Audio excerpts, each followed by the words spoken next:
to put it mildly, it has been a period of much challenge and hugely important reforms in the monetary area in Nigeria. So it's a great opportunity to hear from us directly from him how he has gone about leading his team in addressing the challenges that he has faced. Thank you so much, Yemi, for joining us. Thank you. Thank you for having me. So, Governor, you inherited tightly managed and, to put it mildly, again, overvalued exchange rates, and have taken some really bold policy decisions to end the system of multiple fixed exchange rates that you had. If I could ask how you approached the sequencing of reforms, what issues gave you most cause for concern, and how you went about mitigating the risks? Thank you very much. That's quite a jam-packed question there. But I will try and unpack it as best as I can.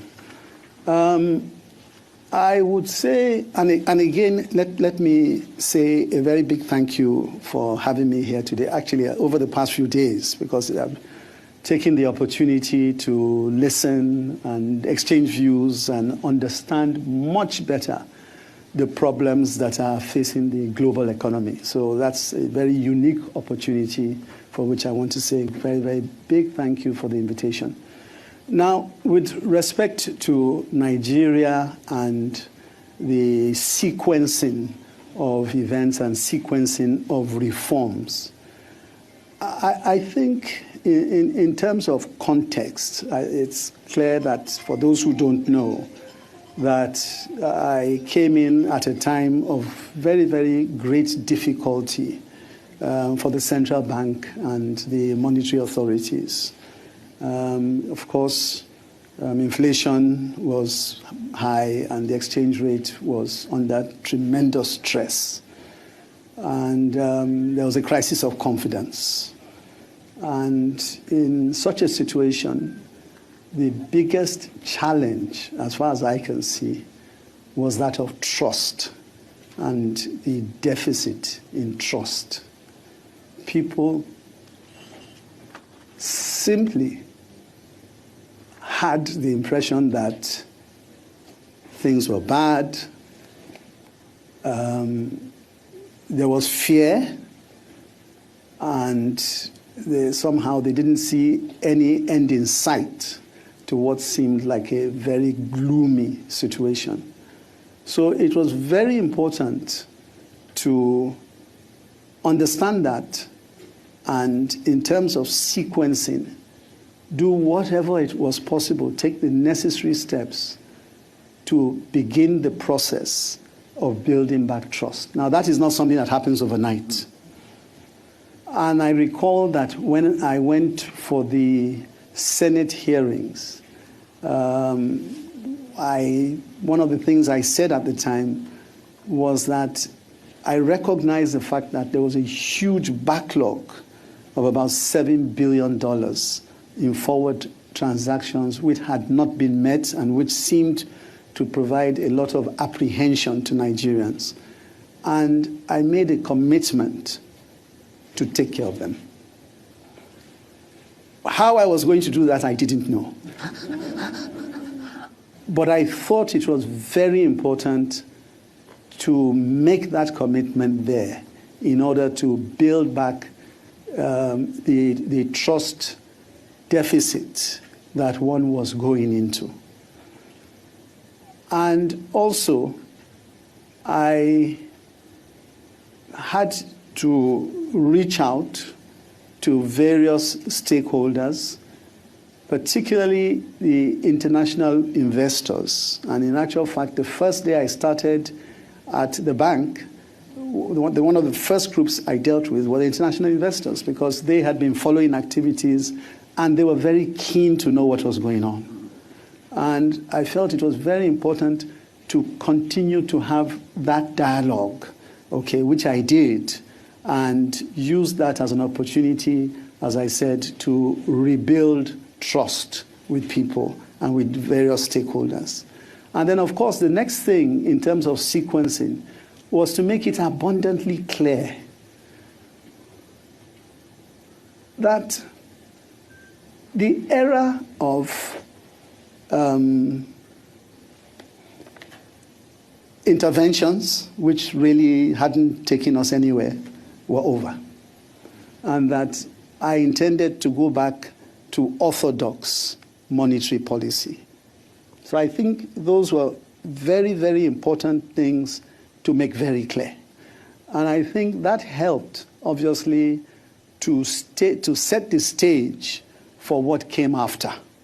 It was very important to continue to re-emphasize those things in the process of building trust. Of course, communication was also very key, and it has to also be sequenced. And I know that at the outset, there was concern that one was not saying enough. But there was a strategy to that, because I felt it was important to, at the outset, come out and say things you needed to say when you needed to say them. And I recall that at a particular forum, which was the Chartered Institute of Bankers, which is held on a yearly basis, I used that opportunity to communicate very strongly.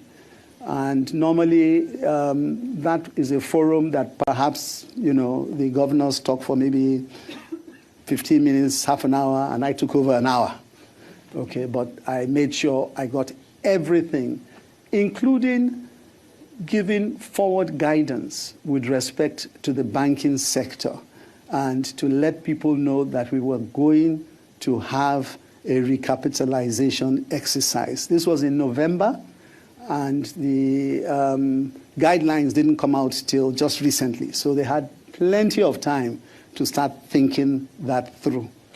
So these are some of the sequences that we went through. In terms of what kept me, some of the issues that one was concerned about and how did I approach them and all that, there was a lot of worry with respect to the excess money supply, and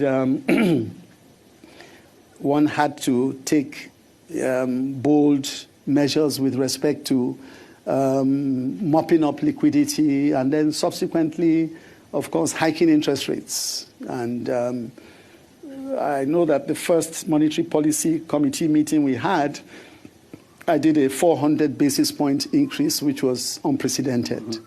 But we had to do it. We had to do it. We had no choice.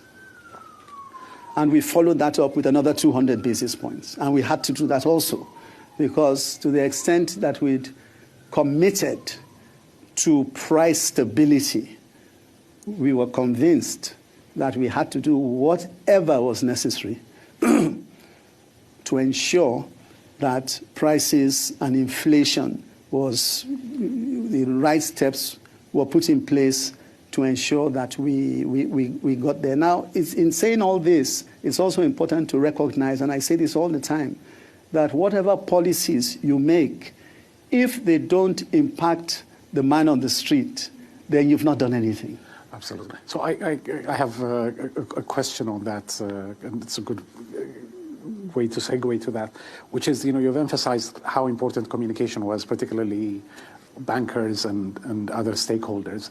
But exactly this point on how to influence expectations.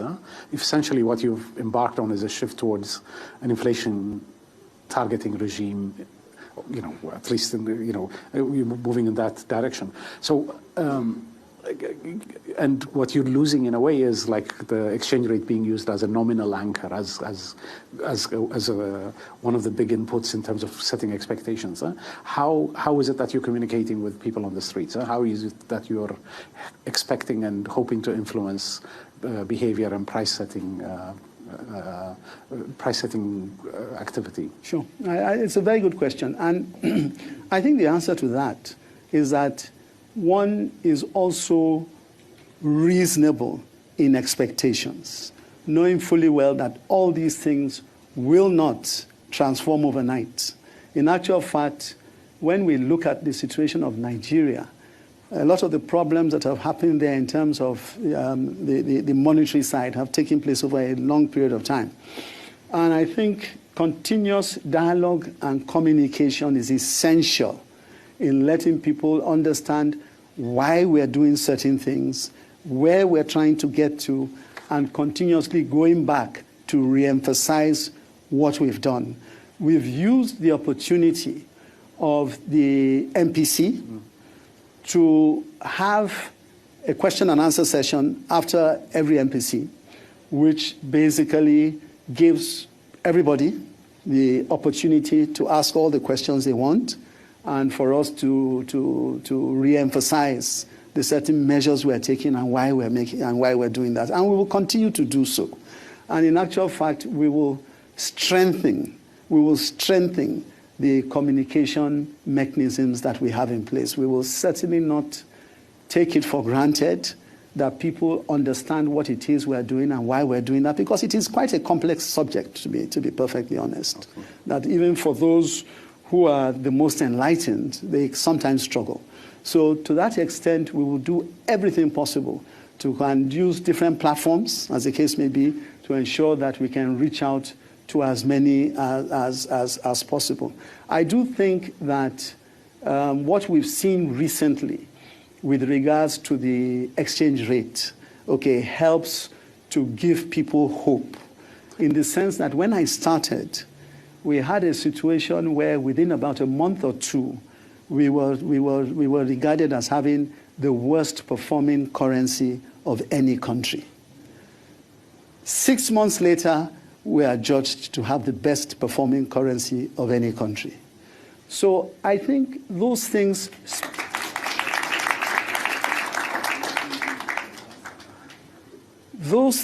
speak for themselves. A situation where in the recent past, the greatest amount of liquidity on a daily basis was in the region of $200-300 million US, to a situation where over the course of the past 6 months, we've traded up to $1 billion. This is FX liquidity. Yes. So the FX liquidity has certainly, taken a center stage, quite frankly, in the activities of the monetary side. And I think people see that. They see the exchange rate coming down. They understand that, or we continue to talk about the fact that the pass-through, there's a lag, but ultimately the objective is to ensure we can moderate inflation. Thank you, Yemi. Of course, in the background to the conduct of monetary policy is the fairly sizable fiscal deficit that the government runs, the federal government runs. And the financing of that deficit has been one of the sources of pressure for looser monetary policy. How is it that you're coordinating with your minister, your counterpart, Wale, in how are you calibrating policies? Have you started coordinating better?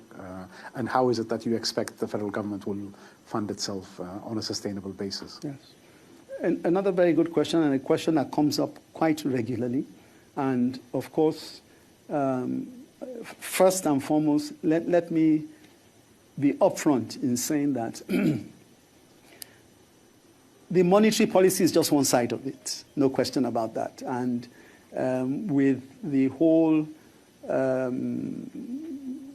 inflation targeting objective, which you spoke about earlier, we can't do it without successfully collaborating with the fiscal side. It simply will not work.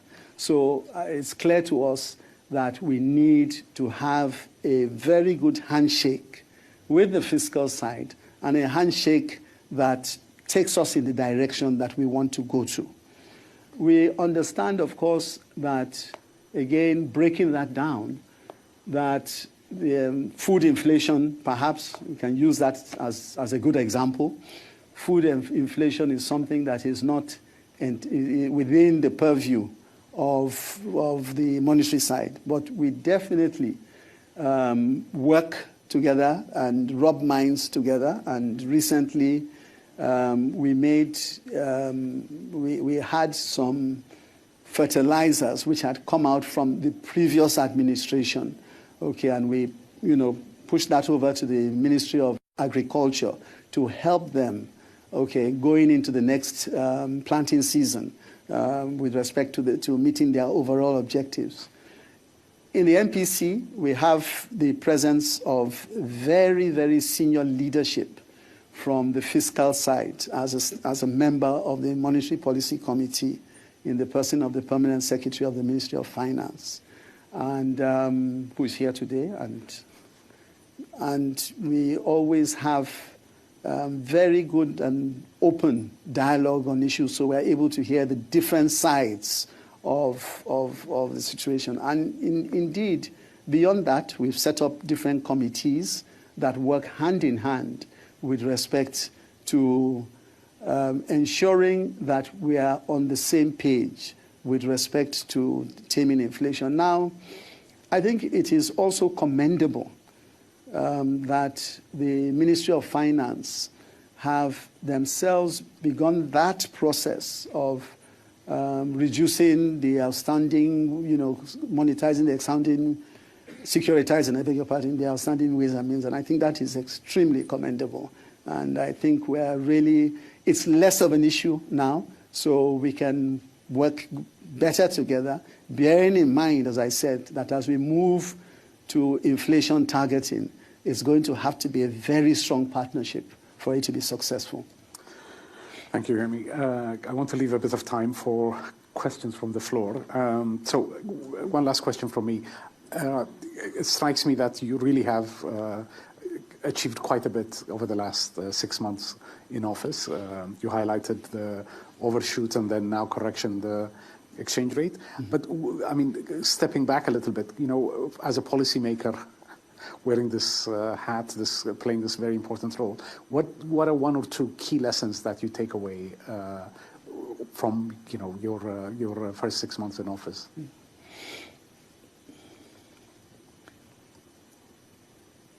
I cannot overemphasize the importance of trust. I cannot overemphasize it. And to be honest, when I look back on it, irrespective of the courage, the boldness to do certain things, and the understanding of issues that many may not understand by virtue of the fact that you have access to data and other things, if the trust isn't there, you will suboptimize. So it's clear to me that trust is so critical in successfully anchoring a major task like this. Trust is very, very, very important. And then in terms of lessons also, I think a bit surprising, quite frankly, that perhaps one had expected that there was a greater understanding of a lot of the issues. Complex though they are, one expected there was a greater understanding. And then another lesson is the fact that one found, and again, communication is very important in this, that expectations of people of the central bank, in my view, were totally misplaced. People expected you could wave a wand and that would be the end of the problems. And in fact, in many cases, blamed you for the woes that you had nothing to do with, other than the fact that you were there to try and find solutions. And on one or two occasions, I actually had to remind people that, listen, I didn't do this. I am part of the solution. So please, let's roll up our sleeves and work together to ensure that we can, surmount them, rather than, at some point in time, pretty hostile reactions. If I could have a quick follow-up. I mean, you've emphasized the importance of credibility, trust, but how much was that garnered by doing the policies that you did? Or was it something that, is it just your words that you think allowed you to build that trust and confidence? Yes, I think consistency in saying certain things and then doing them, I think, was very important. And again, I think we have a situation today where Nigerians are very restless, and people were very impatient. They wanted results very quickly. But you had to come out and explain why it couldn't happen overnight. You had to be honest about it. And even with the policies that you put out, where certain things needed to be tweaked, you needed to have the humility to tweak them. Agility and nimbleness and recalibrating as needed also. Okay, so I think we have some mics for people that may want to raise questions. Gentleman right at the back behind. If you could say what institution you're... Hello, everyone. Good afternoon, Governor. My name is Nkechi Nana. I'm with Arise News. One of the things that the bank has tried to do to bring solution to what we've been facing in Nigeria is defend the naira. So, Mr. Governor, if you can just clarify for us how much has been spent in defending the naira in the first quarter of this year, and this defense, is it from our reserves or from FPI inflows? And if it's from the reserves, which have now been depleting, and with the IMF projecting a further drop to, I think, $24 billion later in the year, can the bank realistically continue with this strategy? Thank you. Thank you so much. And on currency risk, if you're doing anything on addressing or facilitating, encouraging currency risk markets, then you heard the question about what it's going to take to defend the naira and engagement with the academic community. Sure. Okay. Currency risk, the answer to that is yes. But again, these things need to be sequenced. So in due course, as and when those policies come out, I think people will know exactly where we are headed in that direction. But it's certainly something that we are looking at. We're looking at that. Defending the naira, which from every indication seems to be an elephant in some room. Now, I want to try and make this as clear as possible. It is not our intention to defend the naira. It is not. And much as I have read in the recent few days some opinions with respect to what is happening with our reserves and the central bank defending the naira. If you think back to what our overall policy and philosophy has been here, you can see it's counterintuitive. Okay, basically, what we're encouraging is for the markets to willing buyer, willing seller, price discovery. And ultimately, I perceive a future where central bank will really not need to intervene, okay, except in very, very unusual circumstances. What is important to us is that there's sufficient liquidity in the market, which I've spoken about here today. Fine, 1 billion is the outlier. Sometimes it's 600, 700 million US, as the case may be, and that will continue, hopefully. So as long as we have a vibrant currency market, why do we need to go in there to intervene? We don't need to. I can understand that, especially at the outset, there have been little cases where the Bureau de Change, the BDC, there was a need to get that segment going. And, you know, small amounts of money, relatively tiny amounts of money have gone into that to catalyze that happening. Because it's important that, again, individuals have access to funds to send abroad, their kids abroad and do things which are important, health, et cetera, et cetera. So it's important not to keep them out of the mainstay. So that, yes. But in terms of intervention, frankly, that's really not our intention at all to intervene in the market.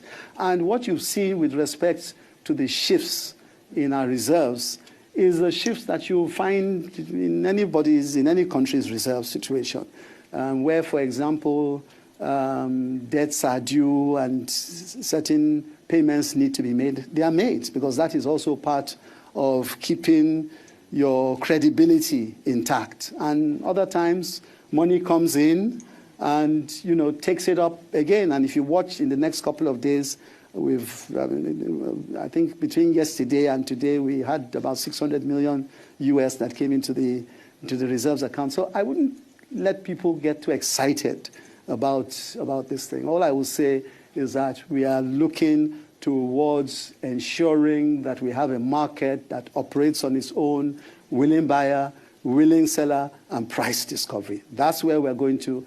The shifts you've seen in our reserves has really little or nothing to do with defending any naira, and that's certainly not our objective.